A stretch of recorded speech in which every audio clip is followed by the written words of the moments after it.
Lecture de la lettre de saint Paul, apôtre aux Romains. Frères, aucun d'entre nous ne vit pour soi-même, et aucun ne meurt pour soi-même. Si nous vivons pour le Seigneur. Si nous mourrons pour le Seigneur. Ainsi, dans notre vie comme dans notre mort, nous appartenons au Seigneur, car si le Christ a connu la mort, puis la vie, c'est pour devenir le Seigneur et des morts et des vivants. Alors toi, pourquoi juger ton frère? Toi, pourquoi mépriser ton frère? Tous, en effet, nous comparaîtrons devant le tribunal de Dieu, car il est écrit « Aussi vrai que je suis vivant, dit le Seigneur, tout genou fléchira devant moi, et toute langue proclamera la louange de Dieu. » Ainsi chacun de nous rendra compte à Dieu pour soi-même.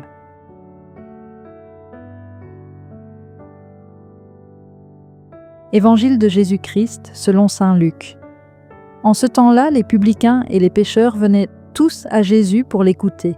Les pharisiens et les scribes récriminaient contre lui. Cet homme fait bon accueil aux pécheurs, et il mange avec eux. Alors Jésus leur dit cette parabole.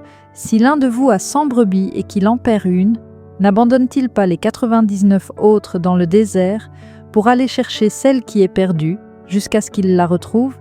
Quand il l'a retrouvée, il la prend sur ses épaules, tout joyeux, et de retour chez lui, il rassemble ses amis et ses voisins pour leur dire « Réjouissez-vous avec moi car j'ai retrouvé ma brebis, celle qui était perdue. » Je vous le dis, c'est ainsi qu'il y aura de la joie dans le ciel pour un seul pécheur qui se convertit, plus que pour 99 justes qui n'ont pas besoin de conversion.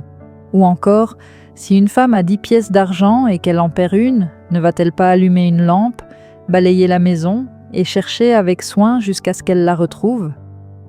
Quand elle l'a retrouvée, elle rassemble ses amis et ses voisines pour leur dire « Réjouissez-vous avec moi, car j'ai retrouvé la pièce d'argent que j'avais perdue. » Ainsi je vous le dis, il y a de la joie devant les anges de Dieu pour un seul pécheur qui se convertit. Cet homme fait bon accueil aux pécheurs, et il mange avec eux. Cette phrase se révèle en réalité comme une annonce merveilleuse. Jésus accueille les pécheurs et mange avec eux. C'est ce qui nous arrive à chaque messe, dans chaque église. Jésus est content de nous accueillir à sa table, où il s'offre pour nous. C'est la phrase que nous pourrions écrire sur les portes de nos églises. Ici, Jésus accueille les pécheurs et les invite à sa table. Dans la première parabole, il dit « Lequel d'entre vous, s'il a 100 brebis et vient à en perdre une, n'abandonne les 99 autres dans le désert pour s'en aller après celle qui est perdue, jusqu'à ce qu'il l'ait retrouvée? Lequel d'entre vous? Une personne de bon sens? Non.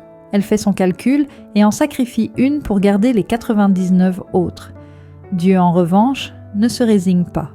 C'est justement toi qui ne connais pas encore la beauté de son amour qu'il a à cœur, toi qui n'as pas encore accueilli Jésus au centre de ta vie, toi qui n'arrives pas à dépasser ton péché, toi qui peut-être, à cause des mauvaises choses qui sont arrivées dans ta vie, ne crois pas à l'amour. Dans la deuxième parabole, tu es cette petite pièce de monnaie que le Seigneur ne se résigne pas à perdre et qu'il cherche sans relâche.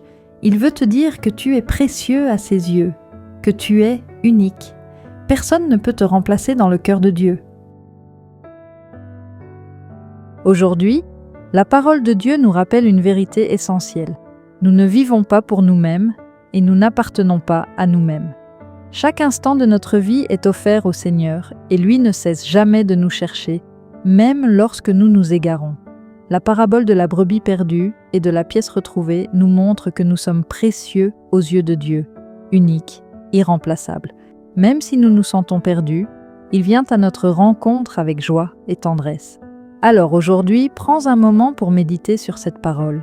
Accueille l'amour de Dieu dans ton cœur, laisse-le te guider et transforme ta vie par sa miséricorde. Si cette parole t'a touché, montre-le en laissant un j'aime et en partageant dans les commentaires ce que Dieu t'a inspiré aujourd'hui.